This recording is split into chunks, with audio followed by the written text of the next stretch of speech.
Welcome to September 2025 Sculpslam. We are the New England Sculptors Association.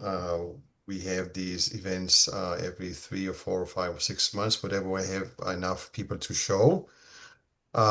Today presentation will be John, Elisa A, Elisa V, and David.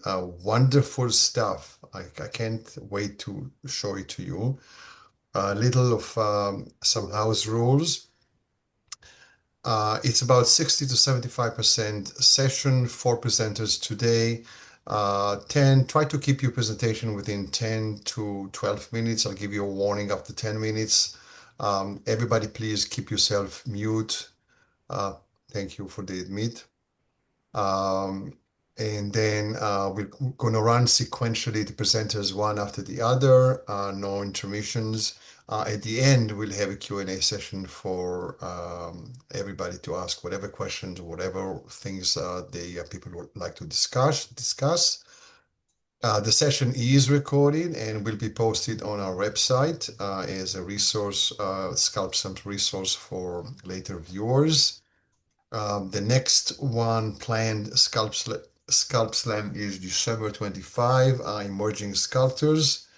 So let your member colleagues know and friends know. And if there are no any questions, let's move on to the first presenter. Is John. Are you ready? I'm ready. So I will show the slides one at a time. You tell me when to move to the next one, okay? Oh, okay. Here's your first slide. Okay, here's a picture of my instructor, Michael Coffey, and he made this piece. I went to, it was a 2-year program called the Michael Coffey School of Fine Woodworking. And Michael was mostly a sculptor, but he was well-versed in all aspects of woodworking. I went through, I was lucky to get to go here through the VA. And I started out as a student making basically like contemporary shaker type stuff, all of my own designs. And Mike asked me if I wanted to take a hand at his style. So the cabinet on the right is the Allegro 2. And that's, I made 2 smaller shelves in this version for him. And this piece hung on a wall. It was 60 feet wide, 60 inches long, 18 by 18. And there were other cabinets and shelves that went along with this in a modular system. And so this is the first big time carving I did. And back then it was auto body tools. He started out with this old Rockwell electric chainsaw that he had, that he fabricated a handle for, and it was pretty hairy, but I got the hang of it. Mm-hmm. And so then I graduated from the school, and we moved back down to Connecticut from Vermont. And to be honest, 4765. Pardon? Please, everybody mute yourself until the presentation is over. Go ahead. So moved back down to Connecticut, became a family man, got a job in a foundry for about 5 years, and built a 28 by 32 Cape Cod studio behind my house with the family, and was really not a very prolific designer. I only made like 3 pieces out of there, and it became like a repair shop for my road bike and my mountain bike. 27 years later, while I was on my mountain bike, I was out in the woods, and I came out of the trail onto a dirt road, and it was a huge blown down maple tree with no bark on it and 3 tree holes. And I came back with my chainsaw and cut them off, not knowing what I was going to do. So you can change the slide.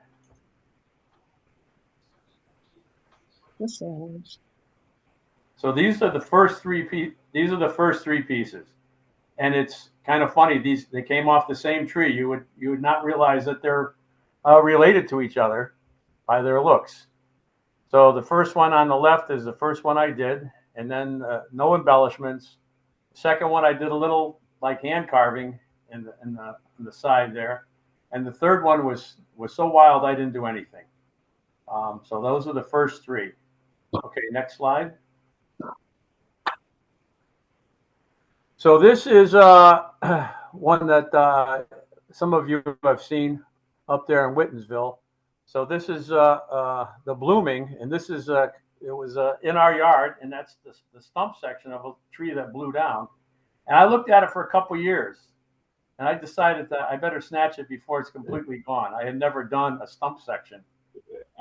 So the picture on the top right is the debarking process.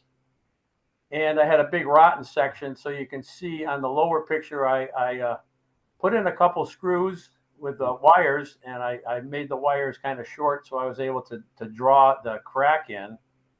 And then I filled it with epoxy, well, actually some wood pieces, and then epoxy and coffee grinds, and that really blended it in.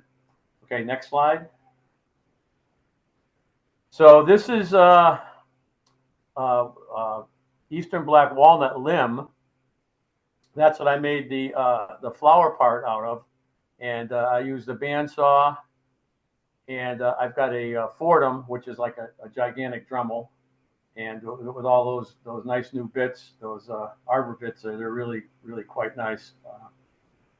And then I made the stem, the pestle, I guess, or whatever, out of a deer antler.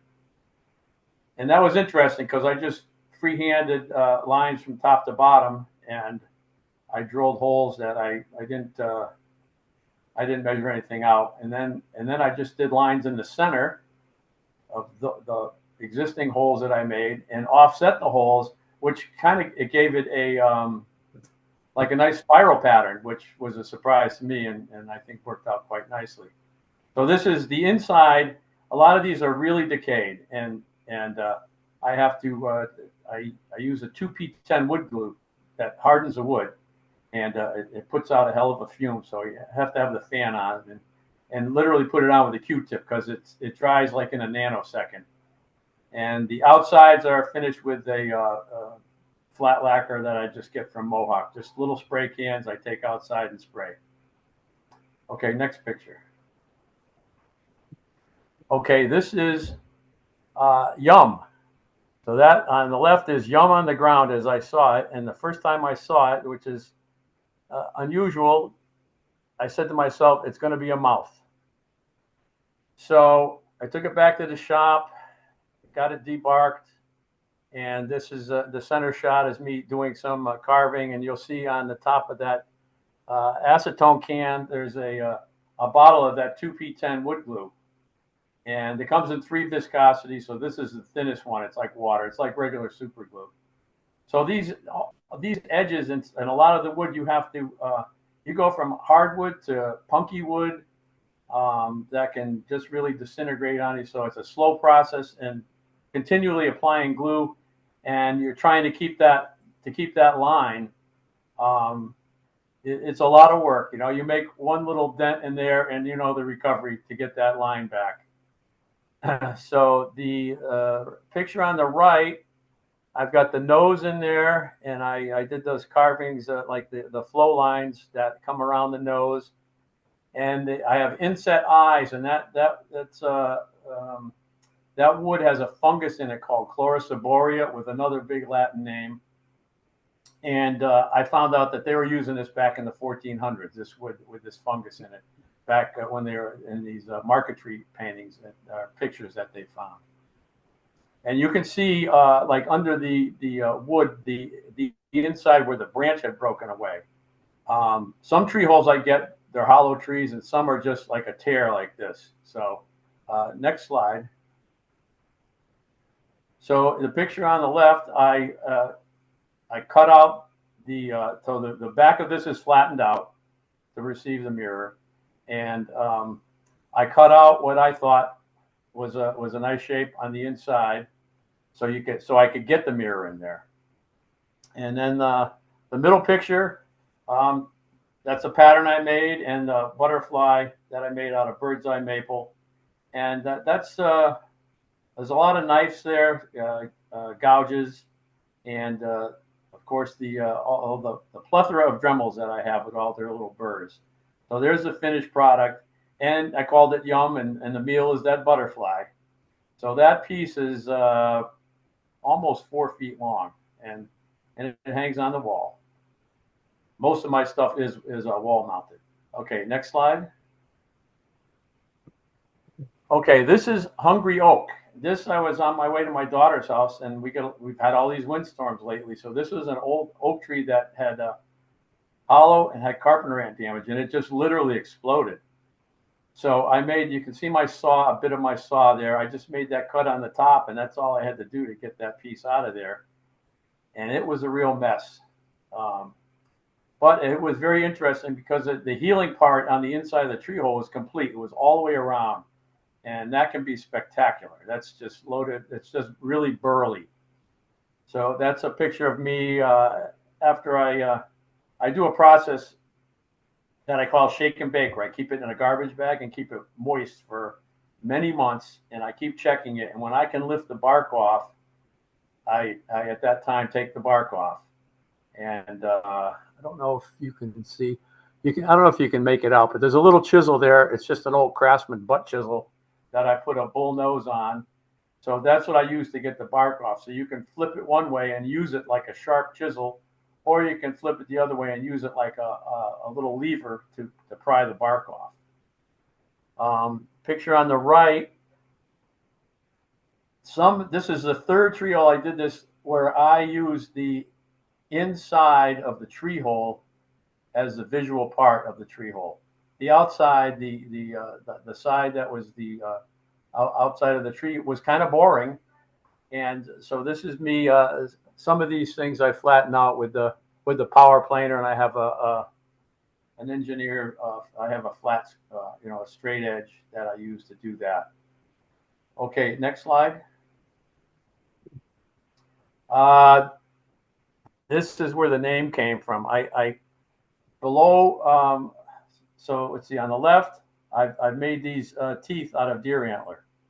I had wooden teeth that I carved in there, but they just didn't stand out right, and they just didn't look good. So I sacrificed them. I cut them off, and I made these little tiny teeth. And I always bring these pictures to my dentist as well. And so I made these teeth. And what got me started on the mouth was the where you can see the eye there. There was that little recession of which I made an eye. And it just, once it was done, it really looked pretty cool. And the eyes I make out of rivets for printed circuit boards, and I mix epoxy, 2-part epoxy with enamel paint, so I can make a variety of colors. And I drip that paint in there while it's on the sticky side of duct tape. I stand up like 10 of them, because you get a lot of waste. You get ones that sink in, you get ones that go over the side, and then you get a few good ones. So that's the finished product, and that gets a lot of attention. There's a lot of oohs and ahs when people see that. Okay, next slide. John, we passed the 11th minute. Okay, then I'm going to have to, okay, this is just what I have to do for the mirrors. So what I do, I need 1/4 of an inch between the hole and the edge of the mirror. So I go around the hole with a blue pencil, put tracing paper on it, make a pattern, put that on the mirror, and then I cut that out with the glass cutter. And then I lay that on the wood, and I go around with a black magic marker, and I cut with a multi-tool with the crescent saw on it, and then I remove the rest of the wood with a router. And I made those little clips so you can take the mirror in and out without, because you're constantly going from your bench to your stand.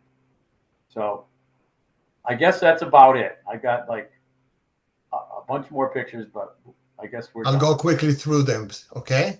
Okay, this is the grotto. I made the worm and the shell. The mushroom piece is actually it's a shell and the burr of a deer antler fused together to make a mushroom type object, and that has a little LED in it. Okay, next one. Okay, this is this I discovered magnetism. I've got this butterfly there's a magnet behind the mirror and a half of a gaze ball that I cut in half with a little Dremel and a diamond cutter. Middle one is fungi. It's all different kinds of funguses that I made, and then The last one is Sycamore. That's a sycamore from that early 2013 snowstorm. A bunch of trees came down, and that piece is about 2 feet tall and about maybe 20 something inches wide. And that stuff is amazing. It is smooth as silk. Just missing his upper denture plate. And I guess that's it. Oh, there's more. This is a burl. It's got the green wood on top, Herkimer diamonds, gigantic oil slick marbles, and I carved. You can't really see them in here, but there's 3 faces carved in there. Hence the beautiful beasts. This is a yew root. It was a piece of freshwater driftwood from the Fenton River here in town, and the roots were about 3 feet long on this, and it was quite a lot of fun to cut off the roots and get this thing to be balanced and stand up. And a lot of work to get all that bark off, especially because I used a mirror underneath there. Called Lady's Choice because my daughter and my wife and my granddaughter picked that size gaze ball to go in there. Final one is the Wood Willies. Those are Sitka deer antler that I bought at a. They were mounted. I got them in an antique store, and I split them up and made these two characters. I got a beetle made out of that that Chloris wood. I got mushrooms in the bottom, LED light. What is and, it about? And that's about it. There's minerals on there and a lot of other little things. Okay. Thanks. So I want to say thanks for having me. And I'll never look at tree holes the same way anymore. I know it's quite something. Yeah, I got a problem with those tree holes. Wonderful. Okay, thanks, John. All right. Elisa, are you ready? I don't show my slides yet. I just want to talk for a minute, and then I'll be happy to go through the slides. Is that okay? Okay. Okay, Sure. great. So I've done this project. It's from inception to completion. It's been 3.5 years. So many parts were woven together in this endeavor. There was an idea book with sketches and drawings, countless hours of shaping and refining, and the halting, humbling process of making. The seed was simple and immense, bringing the major arcana of the tarot to life. Some people say tarot, some people say tarot. So what is tarot? It's a practice or reflection, a way of seeing ourselves through symbol and story. There are 78 cards and decks divided into major and minor arcana that hold images that speak to universal human experiences, beginnings and endings, love and loss, challenge and renewal. Rather than predicting the future, tarot opens a space for dialogue. It invites us to pause, notice, and consider the patterns shaping our lives. A spread of the cards can act as a mirror, revealing connections that we might otherwise have overlooked. At the heart, tarot is both art and tool. The cards carry centuries of traditions, yet remained endlessly adaptable to personal reflections. To sit with tarot is to practice the simple but powerful act of listening to intuition, to memory, and to the unfolding story of one's own life. In 1989, I picked up my first deck. It was called the Mother Peace Tarot deck. I had no idea what had been stirred within me, and 36 years later, this moment has led me here to making these cards in 3D. So of the 78 cards, there are 22 major arcana cards, and they're like the big archetypes. They're very powerful, and this felt like the place to begin. I still remember standing outside Three Stones Gallery with the gallery owner looking at the window, just blurting out one day that I needed half the gallery someday. And she laughed and said, "Okay, tell me what you want." And I told her what I was up to. And she said, "I love the tarot. I'm a reader myself." So she was totally all in. So the journey started in mid-2022 when I took a leap of faith and I began what is known as the Fool's Journey, a path to the unknown. At first, I imagined carving all 22 in stone, which I realized would probably take me a decade to do. So I opened myself up to new mediums: clay, wire, felt, wood, and they each became their own portals, leading not only to new forms, but to a new part of myself that I had never met before. There were highs and lows along the way, and the energies of the cards seemed to appear at pivotal moments. The High Priestess appeared in intuition.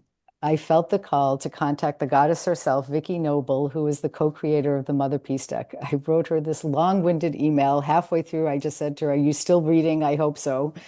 And I didn't hear back from her. And then 6 months later, I thought, well, maybe I should, get in touch with her again. And I just thought, no, I'm going to leave it alone. The next day, she wrote to me and said that my email was buried and she was very excited about my project. And so she did a reading for me, a virtual astrology meeting, and she told me that she never crosses charts together, but she crossed mine with hers, and she said that she was meant to be my mentor. So, listening to the Fool's Call, I traveled to Santa Cruz for 3 luminous days of one-on-one tarot and meditation with Vicky, and she certified me as a tarot reader. Another energy that showed up was the Tower, and the Tower is all about sudden upheaval. I arrived in Vermont to the Vermont Carving Studios for the alumni weekend and planned to create the crone. But when I went to my bed and breakfast, the owner's dog bit me in both of my legs. So I had an ER visit, stitches, and rabies shot. And in the midst of all the shock, I reached out to my fellow sculptor, Melanie Zibid, who was also coming up. She rescued me from the hospital, gathered me up, and cared for me. She was my angel. Days later, barely able to drive, I stopped back at the studio and I chose 2 blocks of marble. They became the crone and the world.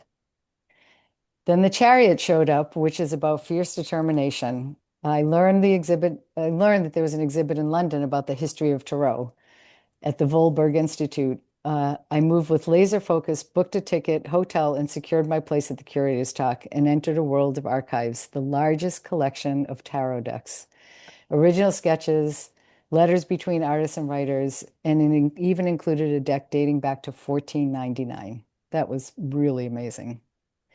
There are many stories on the way, but for now, let's let the images speak. So I will show you and give you a tiny, tiny, tiny little snippet of what each one is about. So you can show the first piece. So this is not one of the tarot deck. This is called The Journey. It has 22 phases of not phases of the moon, but 22 moons in 5 different phases. It's made out of clay and it represents each one of the major arcana. So she is starting her journey. Next one. This is the Fool. It's taking a leap of faith. She is leaping off the cliff. She has wings, so she should be okay, but you never know. And that was the leap I took with this whole particular journey. Next slide. This is the Magician. It's made out of ceramic and painted with silver paint, and the Raven. And the Magician is all about mental acuity, knowing, and having tools to do exactly the project at hand. Next slide.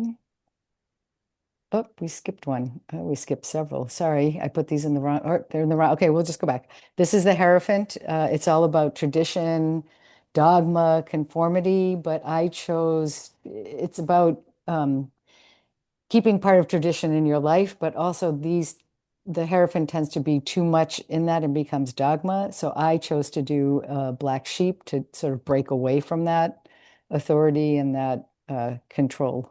Next slide. This is the High Priestess. She's made out of soapstone and she's 2 feet tall.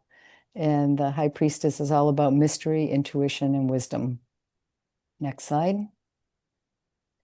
This is a copper wire tree. It's the Emperor, and it's about stability and authority grounded in wisdom. And it's sitting on a crystal base that's from the turn of the century. It's really beautiful. Next slide. This is the Empress. She's all about nurturance, mothering, caring. She's the sustainer. She is made out of Italian alabaster. Next slide. This is the Strength card. It's usually represented with a woman walking next to a lion and the full sun shining upon them. She's in quiet power. She just knows her mainstay. And so I incorporated all 3 of those together, making her sort of a she lion and the mane representing the sun. Next slide. This is the Chariot. It's about 17 inches high. This is the last piece I just finished last Wednesday, and the exhibit starts next month, so I'm under the wire. And the Chariot is all about determination, will, sheer will, and sees the bigger picture and knows exactly how to move forward. Next slide. This is Lovers. It's all about union. The top piece is a resin piece and the bottom is a soapstone piece. And it's typically about union of yourself, parts of yourself that are coming together, but it can also mean union with someone else. Next slide. This is the crone. This was the marble that I got up in Vermont that I was going to create up there and did not. but she's 4 feet tall on her own right, and she's on a base. I wanted her high enough up so that you could almost look into her non-face. So she's 5 feet tall altogether. It's a really powerful piece. Next one. This is the hanged one, which is all about non-action. So I put the head upside down and it's just peacefully waiting for something to come. Next one. This is the death card. So it's a soapstone piece representing a skull of a ram or ram's head. And the felted flowers I learned how to felt are poppy flowers, and the Mexican tradition is about rebirth. Next slide. This is called the Wheel of Fortune. It's a lucite disc that I found. It's 33 inches across. I've painted it with the ethereal sky, night sky, and each one of the pieces are resin pieces, and they have a symbol of the zodiac. So the wheel is always turning in the background, and whatever zodiac is up top is the one that's influencing you more, and it actually turns. Next slide. This is the Justice card. They're my arms that I cast and in resin, and they're painted with the bronze paint. And it's the myth, it's about living a just life. So the Egyptian myth is about weighing the heart of a deceased person against the feather of Isis, that's the goddess of justice, and seeing which one is lighter and whether they get to go on to the afterworld or not. Next slide. Star piece. She is ceramic and painted bronze again. It's all about nurturance and self-care. Next piece. This is the Tower card. I talked about destruction and sudden upheaval, like me being bit by the dog at the Airbnb. And it's usually feeling tragic. So I decided to depict it as the mask of tragedy, made out of resin also. Next slide. This is the Devil. It's a ceramic piece. It broke in the studio. The janitor knocked it off the rack that it was on, it's all about feeling powerlessness and beholden to something else. So in a sense that it was broken was very interesting because it just has that energy that you don't want to be beholden to that. So I put it together with the Japanese technique called kunsagi. Next slide. This is the Temperance card. I did some more felting and it's quilting, and it's just all about balance when everything is swirling and storming around you, to hold your center and be clear. Next slide. This is the Moon. She's made out of calcite and a bronze woman reclined in the moon, just in a dreamy state, which is what the moon is all about. Next slide. Sun, the sun is all about joy and brightness, and you've come close to the end of the journey, and it's brilliant and shiny and happiness. And this took me 6 months to make, and it was exquisitely difficult. And there were moments of joylessness, I have to say, but I kept trying to think, okay, it's got to be joyful. So anyway, I did at the end. I was happy when it was done. Next slide. This is Judgment. It is about letting go of parts of yourself that don't work anymore. And so I've kind of depicted it as wings in a way. It's also made out of Italian alabaster, and it's 18 inches high. And next slide, which may be the last. This is the World. You've come to the end of the journey. It's a completion, but it's not finality. And this is the other Vermont marble stone that I picked up in Vermont. So that's it for my slides, but I have a little bit more to say. So even after all of the work of making these pieces are done, there's still a lot to do. And I just want to say that I've been writing a lot about it. Each card, I'm making placards and speeches for the opening and PR materials and designing postcards and getting pedestals and now finding what piece goes on what pedestal. It's just such a challenge. But what I really believe in is that art connects people on levels that are inexplicable. And it's happened time and time again during my processes in my artist life. I called on so many in this journey for the past 3 years to help. Pete Spampanato and Brad Matthews were very helpful in mold making for me. Ryan Kelly advised me on the wire trees. Elisa Vanelli got me started on ceramic work. My husband was unwavering support for me, and just in his belief for me was incredible. And the list goes on and on. I'm grateful to everyone who was willing to show up. And this is the sun energy. It's people coming together to build community and connections. It's very joyous. There are many aspects of the work that I could speak on and on about, but mostly a sense of awe and struggle, community and aloneness, not knowing and learning, knowing when to let go and when to surge forward, and just simply trusting unbounded. I'm grateful to so many for the journey and to myself for being brave enough to leap into the unknown. I'm grateful to Jennifer Johnson for having faith in me and offering me the beautiful gallery space to show my exhibit. And it's at Three Stones Gallery on Main Street in Concord, Mass. October 15th to November 23rd. I have 6 weeks in the gallery, and the opening reception is Saturday, the 25th from 6 to 8. So I hope you guys can come. Thank you, Zvi. What a project. What a variety. Almost sorry that there are only 22 objects. I'm not. I'm sure you're not. I am really happy to have it done. But it's amazing. Thank you. Thank you Thanks very a much. lot. Thanks for letting me show. Elisa, you ready? You misspelled my name though. Oh, why am I not surprised? Sorry about it.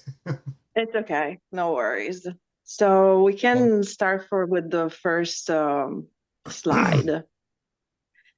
So I decided to start with some of the first sculptures that I did because my journey as a new sculptor, because I haven't been sculpting for long, started with understanding if I was capable of reproducing shapes. So my love for animals and after for the merging between human and animals brought me to from creating this animals that you can see, a turtle with a bronze patina, which is one of my signature patina, because I like the idea of creating in clay, and I like the idea of the illusion of the material that seems something that in reality it isn't. Because if we think about ourselves and energy in general, we are vibration, but we seem very solid. So this is the idea that I want to give with my pieces. So we can move to the next slide, which is like very important in regards to my way of creating. Probably most of you are familiar with the work of Masaru Emoto.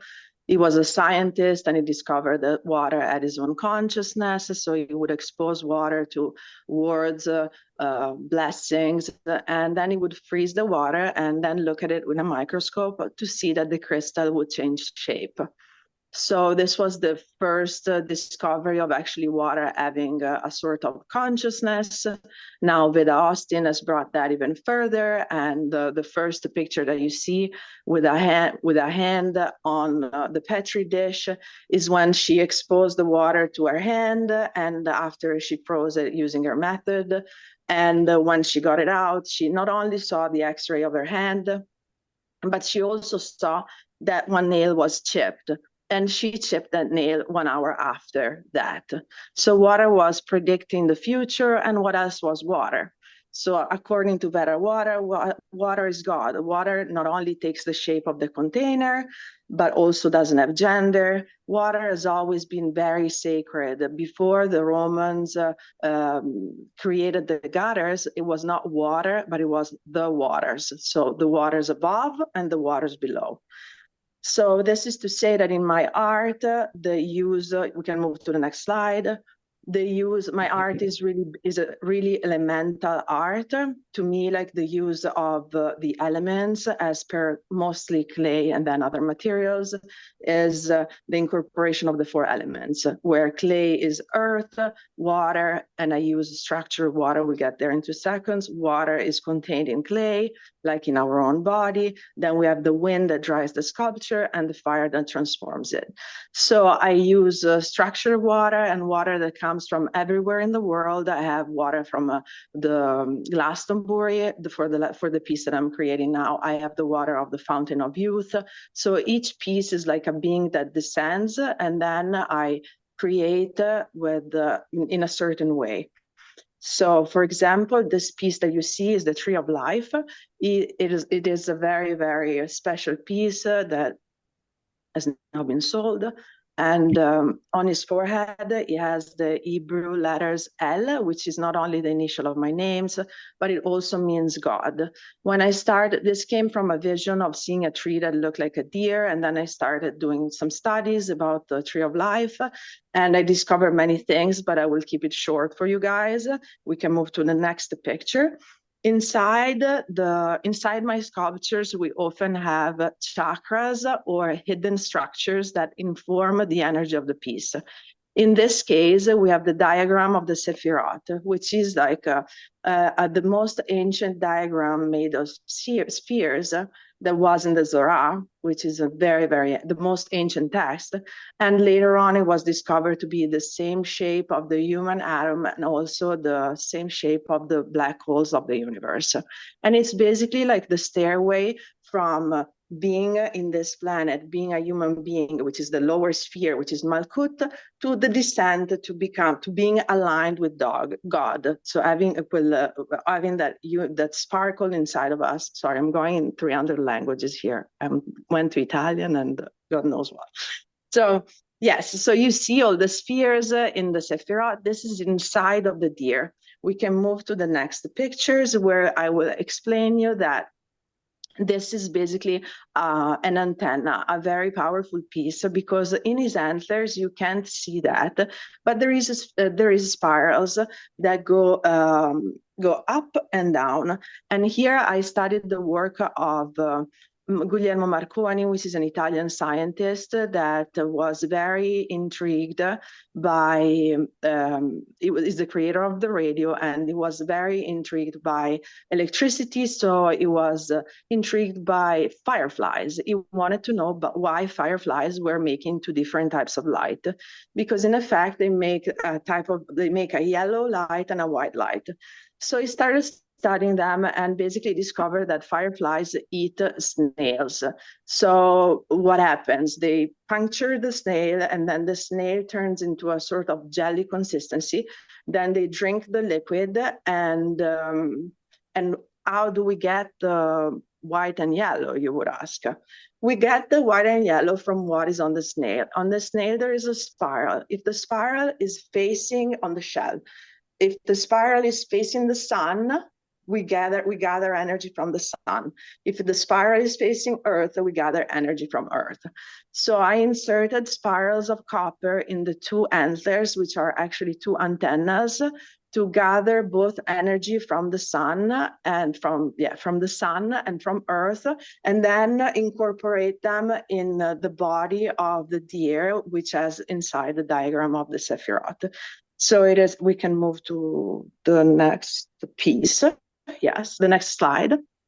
So there is much more than what you can see in my sculpture. There's always like a hidden structure that is similar to a bone structure where I insert the chakras, and not only. So they're made with structured water, and there is usually like the 7 main energetic centers that I activate. I've studied Reiki, so I do activate them with angelic Reiki, and this brings the piece to life.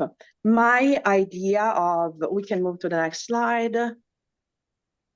My idea of art is that art before was a connection with the divine. So when we had churches, cathedrals, pyramids, they were raised on sacred places, and art was a tool to connect with the divine. So there would be like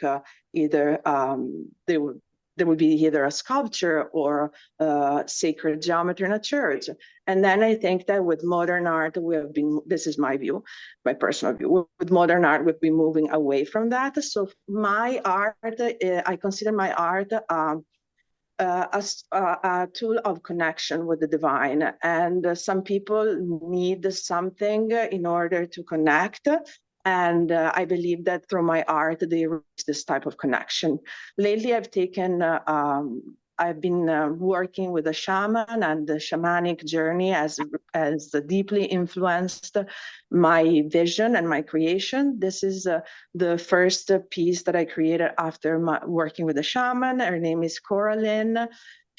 I discovered after, I didn't know, but she's very connected to the myth of Melusine, which is a mermaid that at night transforms into a dragon. She has inverted hands. I didn't mean to do it, but inverted hands were in the Sumerians and in the past a sign of royalty. Her hair are made of corals. She has a snake, which in the shamanic practice, the snake is the healer, and the Atlantis bracelet on her arm. So with this shamanic journey, I started I started approaching a new concept, which is very ancient, and it's actually the idea of the universe being a whole with the energies, the humankind, the animals, everything connected before the separation. That's why in these pieces, and we can move to the next one, we can see that there is a definite merging of human and animal. So another thing that I discovered is that in my sculptures, I used informed water. I should have put that image and I completely forgot because I made a mermaid. The first piece where I made the chakras, actually, her name is Lemuria. It's a mermaid commissioned by the Heritage Garden and Museum. And she has the 7 active chakras. And when she was placed in the Heritage Garden and Museum in a fountain, then the visitors took pictures of her with a rainbow aura around her. I have the picture. I'm sorry, I forgot to put it. And there were seminars that they did about the mermaid with the rainbow aura. So I discovered that actually the energy of the piece that I create is increased by the contact with water. So this is the first piece, actually. Her name is Aset, which is like the original name of the goddess Isis. And she's very inspired by the concept of the Pyramid of Giza. Inside, she has a water chamber that can be accessed from the back, and she can be reactivated by pouring water into the chamber in the inside. And we can move to the next one. This is Sekhmet, so the god again, another connection with Egypt, and another connection with the shamanic world. So this is to say that the fact that we were one with animals has been seen, and not only in Egyptian but Sumerian, Mayan, Aztec, is something that has always been there. And in this case, we have like one side woman, one side lion with a crystal, because I often incorporate crystals. She also has like if you can see on the side between the hair, there is a little hole, and that's the entrance for the water chamber for this piece too. We can move to the next one. This is a water dragon. His name is Kamlo, and is inspired by the law of eight. The law of eight is basically the way the universe and everything is created in this planet. It's the theory. Okay, so basically, if you consider, it's always like the 7 sins plus the person 8, the 7 virtue plus 1 holiness 8, the 7 chakras, the 7 everything, planets, it's 7 plus 1, 8. So when you use the law of 8 in your creation, you align with the creator, and therefore you infuse that divine energy in your art. Many people were using this without being discovered, and being discovered, starting from Leonardo to Salvador Dali. Salvador Dali, I'm not going to the beauty of what he used to do, but if you search, Leonardo hides 8s. They're called le boucle in his paintings, and therefore this is my fire dragon, and he has. Is created with the 7 chakras inside, with the water coming from Glastonbury, Avalon, the old Avalon, and you can see there is everything is in number 8. So the scales 8 or numbers that are divisible or multiplied by multiple of 8. And so this is a basically keeping it very short, like the basic behind my creations. I also wanted to say that I am working on an amazing project, and on April 8th, I didn't know, but there was a solar eclipse and a double sunrise, and in my sleep at the same time of this event, I had a vision. It was a vision of a mermaid that gets covered with high tide and uncovered with low tide. And I got approved by the town of Manchester by the Sea to put this mermaid in the harbor. Her name is Atlantis the Tidekeeper. She would be bigger than life size. She would be covered at high tide up to her shoulder and uncovered. And my goal is like to recreate a bond with nature, because when we pay attention to the tide, we pay attention to the moon, and therefore we recreate this bond with nature. From here, I created the Tidekeepers Foundation, which is a nonprofit organization. My goal is to place a tidekeeper in each town of Cape Ann, starting with Cape Ann. Next one, ideally, I think it would be a sea serpent in Rockport, because there has been like sightings of sea serpents in the area from the 1600 to the point that they had to create a species from that. So my goal is to reestablish the connection with nature through the tidekeepers, but also bring back that magic that once there was everywhere and normalize it. Oh yeah, that's Lemuria. Thank you. Past 12 minutes, so let's continue. Yes. So I think that this is it, and I hope you guys enjoyed my presentation. I know it's sometimes unusual and hard for people that are not familiar with energetic work to understand everything I said, and I'd be happy to answer your question if you have any. Thank you so much.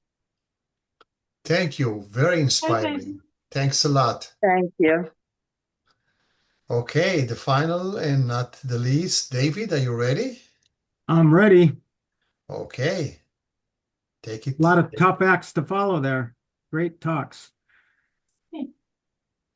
My name is David Edelman. I live in Andover, Massachusetts. I joined NISA in 2014. Next slide, Zvi. Thank you. So when I became interested in sculpting after a trip to Europe where I saw a lot of amazing sculptural work, I came back to the US and I started taking classes, just night classes, adult ed. And the only ones I could find were figure sculpting and clay. So that's what I started doing. And I did that for quite a while. And so I did the figure sculptures. Then I started casting a little bit. The one on the left is in plaster. The one on the right is resin. And I discovered pretty soon that I gravitated to doing figures that were sort of emotional or dealt with relationship issues. Not really sure why, but that's where I started going. Next slide. However, I am a geologist by trade and have been for a long time. And so I've worked a lot with different kinds of rocks. So this is just a quick slide to show you my job, my paying job. And because I've looked at so much rock and dealt with a lot of rock, I naturally was curious about doing stone sculpture. So that's what I looked into. Next slide. So this talk is really about stone sculpture.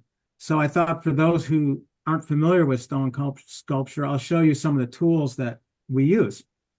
On the left, you see a hammer and chisels. Those are the basic tools for doing stone sculpture for softer stones, like limestone and marble. Those are hardened steel. If you want to work in some harder stones like granite, you can use carbide tip hand chisels. On the right side of the left photo, you can see that just files and rasps and then some scrapers. So you can do a whole limestone or marble sculpture just using hand tools like this, no problem. And that's how I started.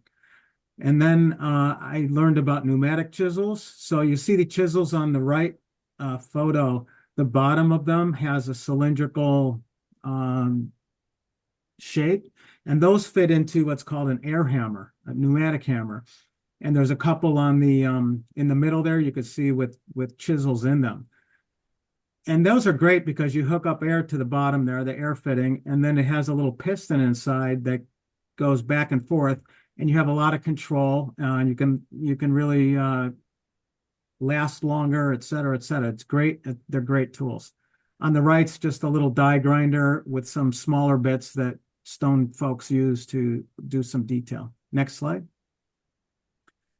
So here's a photo of some diamond tipped cutting blades that people use with harder stones and softer stones, but you can't really cut granite effectively without diamond saw blades.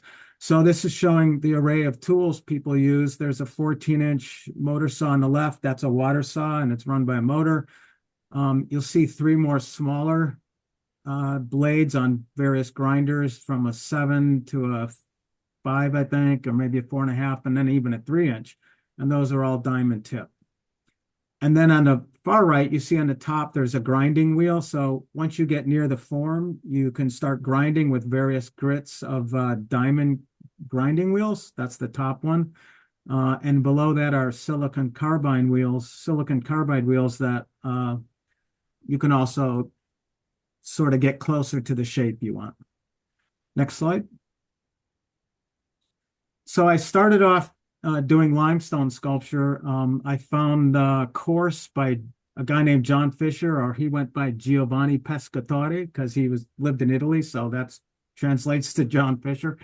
He had an unusual method. He asked us to start with a block of stone and just remove a third of the stone. Don't have a maquette, don't have any plan, just start hitting the stone and taking off a third of it in an asymmetric way. And of course, I gravitated to doing figurative work because that's what I had done in clay. So that's what those top 3 are. The one on the top left is this person trying to hold on to there's little gemstones in a bunch of tree roots and holding on for dear life.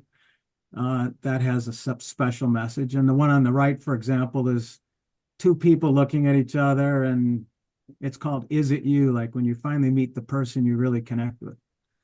And then from there, I graduated to marble, started doing marble work. The one on the left is called the backstroker. It's a woman backstroking in water. When it's polished, it sort of looks like that.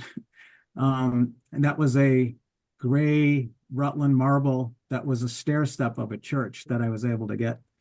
And the middle one is a small maquette for a larger sculpture that was done in granite. That's marble, though. And then one on the right is marble, the white, beautiful Danby marble from Vermont. That's of my daughter with her cat. She can't live without her cat. And so that was one I made for her. Next slide. So I started working a little bigger. Here's a big piece of marble I got also from Vermont. This is just to show the process on the right. So the moon was cut all with diamond saw blades and then ground. And then the wolf was all made with using a pneumatic chisel, with pneumatic hammer with various chisels. Next slide. So then, and this is interesting, I used those sculptures to try and get into NISA, and I finally got into NISA. And I went to a show, I got in a show, and I went to a show at the Langford House in Portsmouth. And there I met another NISA person named Thomas Berger, who is he's a great sculptor. He's done a lot of work, but he does a lot of granite work. And I loved his sculpture there, and we started talking, and his studio, he said, was only 5 minutes away. So I went over there with him, and I saw him making a very large, like 7-foot long whale out of granite, and I couldn't believe it. And having worked with granite my whole life as a geologist, I said, wow, this is great. I got to try this. So this is my first granite sculpture, and that's done at Thomas's studio. And on the left, you can see the big motor saw, and it's the first time I used that saw. And so I started cutting a big moon. And of course, I left a little cloud across the moon, polished the moon, but just ground the clouds. And of course, I had a figure in clay I'd made, and I figured, why not? I'll modify that figure to fit on the cloud or grind the cloud, and somehow it worked out. And that figure is cast in resin, and that picture is taken, that was in Meredith, New Hampshire on Lake Winnipesaukee. one of their shows. Next slide. So then I started looking at some non-figurative work, and I wanted to do some abstract type of work. And so this is just some process slides. All the cuts you see are done with diamond saws. I wanted to make something that sort of looked like Saturn, but not really. And you can see all the cuts are done with the saw, but when you get close to what you want to make, you start grinding. So kind of that middle slide, you can see the ball is just ground with grinders, getting close to the shape you want. But this particular stone is Rockport granite, and it polishes beautifully. So us stoneworkers use polishing pads. They're diamond polishing pads that come in grits anywhere from like 30 grit all the way up to 3,000. And so this polish is beautiful. The ball you polish, and it's this green granite just holds it for years upon years. That's also at Lake Winnipesaukee in Merritt, Hampshire. Yeah. Next slide. Peter, please mute. Next slide, please.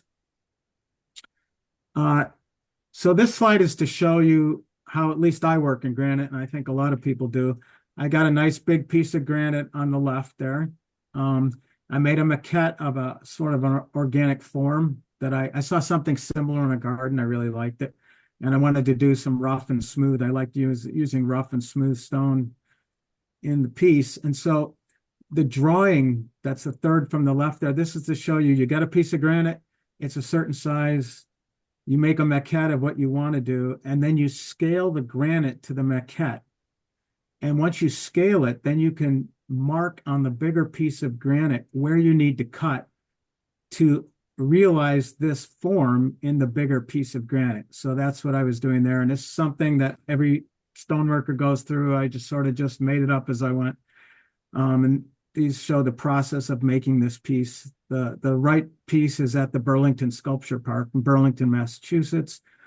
And the photo on the left is just showing what it's like working with stone. Every once in a while you make a mistake. I pushed the cart a little too far, and one of the wheels went off the cement pad there. So that took 4 hours out of my life to get it fixed. Next slide. Okay, this is the last slide. So working in granite, I decided I wanted to make this shape that was sort of like a person holding their knees, kind of like a meditative yoga pose. So I drew it out on the stone, and then I made it in 3 dimensions, and that's there on the right. Was made at Thomas's workshop, and that's at his sculpture garden. Just finished a few weeks ago. And you see where it says expanding a theme. Well, I wanted to try expanding this a little bit. On the bottom right, well, the bottom left is just a quick low relief in clay just to work out some things. On the bottom right, that's a sculpture I just finished in August at the YV Art Museum. Some of you may be familiar with YV in Acton, Massachusetts. It's a museum where the folks who own it, it's at an old quarry, and the folks who own it piled up a very large pile of very large pieces of granite, and they ask sculptors to carve a piece every year. And over the years, a lot of the pieces have been carved. So I had the privilege of doing that again this year, and I tried to expand this theme. I made a relief on a stone that's about 5.5 feet long. And I made it a little more modern. I don't know. It just came to me while I was working, and it was fun. But this is well-known to NISA artists. Kevin Duffy's done 6 or 7 sculptures there. Marin Murakashi's done 4 or 5. Memi Shalom's done, I think, 2 pieces there, and others as well. Excuse me if I missed someone. And that's all I have. Thank you. Wow, nicely done. What a good combination, geologist and sculptor. Works for me. One benefits from the other. Thank you. Yes. Well, we did it. What a wonderful show. Thank you, everybody. Let me remove my presentation out so we can have face-to-face discussion. Stop sharing. Wow, now I can see how many people are attending. Wow, this is great. So there's no rule here. Whoever wants to talk, talk. Not let's let's try not to talk all at the same time. Unmute yourself when you want to talk. Keep yourself muted when you don't. And anybody has a question to anybody?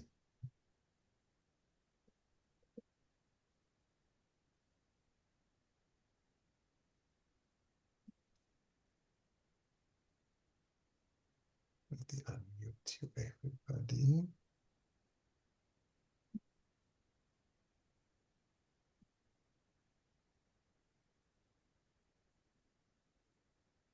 I have a question for Elisa Benelli. Go ahead. Those title sculptures very interesting. Was the Thank one you you. showed, is it already placed in I forget the town, Manchester. No, Manchester, I'm aiming for May 2026. May 2026. Yes. Really cool idea. People will be out there Thank you. watching, getting Thank you. emerged or not. Really cool. Exactly.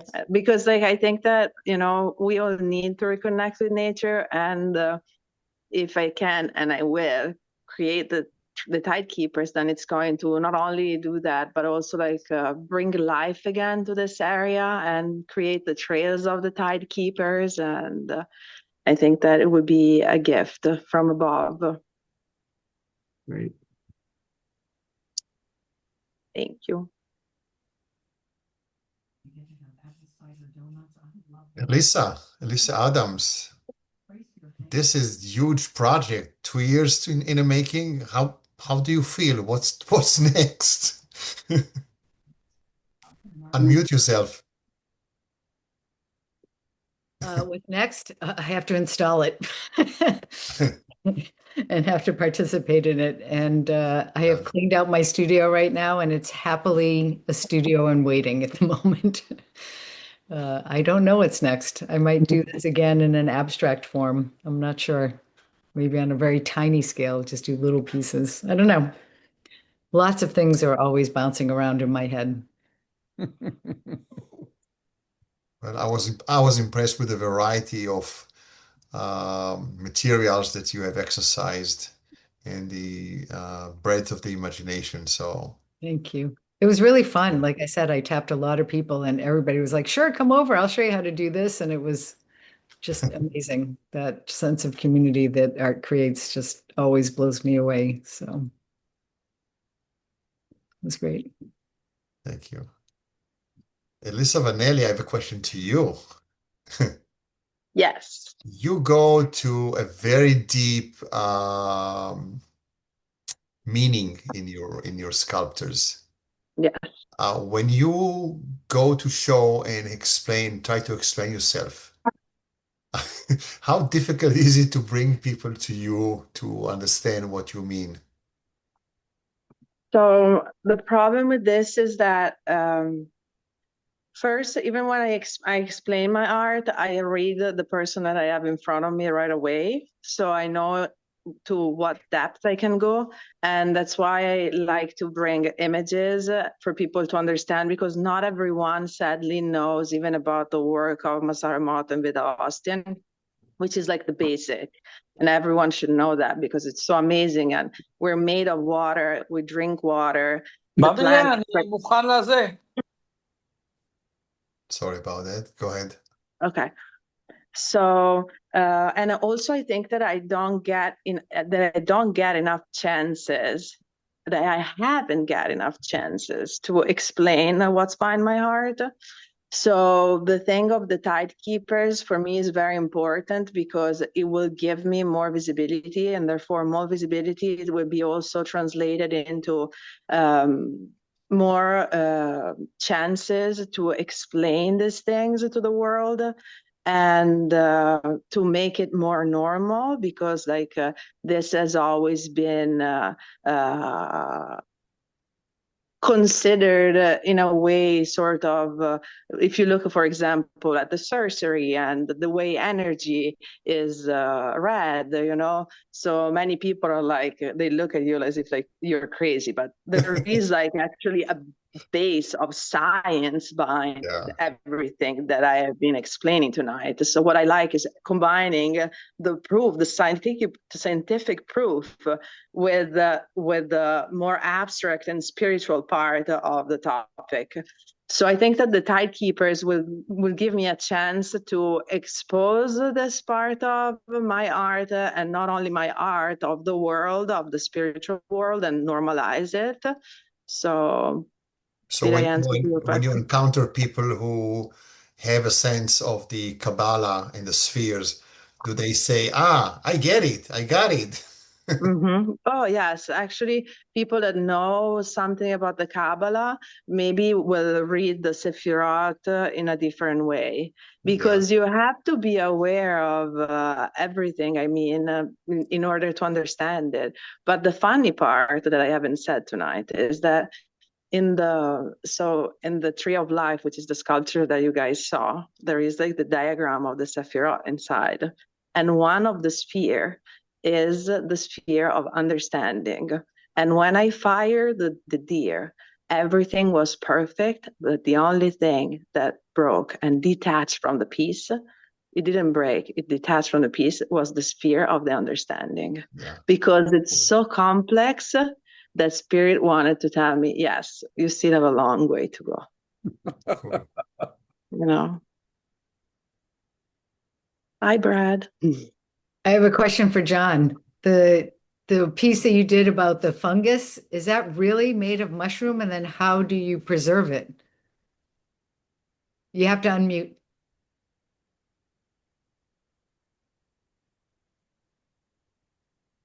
The mushrooms, I use various woods for the mushrooms. Oh, okay. So, like if I'm doing shelf mushrooms, I'll cut a piece that's like Yo, boy. I'll cut a piece that's like. Can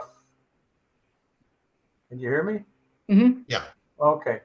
I'll cut a piece. I'll just cut off a piece off the end that's like about 5/16 of an inch thick, and then I insert a couple of brads in the side, and then I locate it on the piece, and you just keep working the mushroom in, taking some of the piece you made, and then insetting it into the wood, so you get it to look like it's naturally growing there, and then I use the Dremels and all that stuff to shape the mushroom. And I mean, when people see them, they don't believe that it's a piece of red cedar or a piece of a black walnut.